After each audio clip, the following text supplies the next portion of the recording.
अव्यक्त मुरली रिवीजन 1969 से। ज्ञान के रतन और स्नेह के मोती।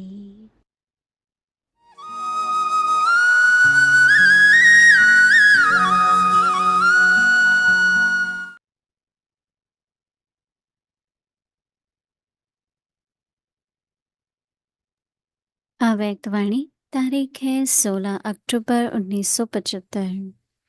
संकल्प शक्ति को कंट्रोल कर सिद्धि स्वरूप बनने की युक्तियां। सदा बाप समान निराकारी स्थिति में स्थित होते हुए इस साकार शरीर का आधार लेकर इस कर्म क्षेत्र पर कर्मयोगी बनकर हर कर्म करते हो, जबकि नाम ही है कर्मयोगी। यह नाम ही सिद्ध करता है कि योगी है, अर्थात निराकारी आत्मिक स्वरूप में स्थित होकर कर्म करने वाले हैं। कर्म के बिना तो एक सेकंड भी रह नहीं सकते। कर्मेंद्रियों का आधार लेने का अर्थ ही है निरंतर कर्म करना। तो जैसे कर्म के बिना रह नहीं सकते, वैसे ही याद अर्थात योग के बिना भी एक सेकंड रह नहीं सकते। इसलिए कर्म के साथ योगी नाम भी साथ साथ ही हैं।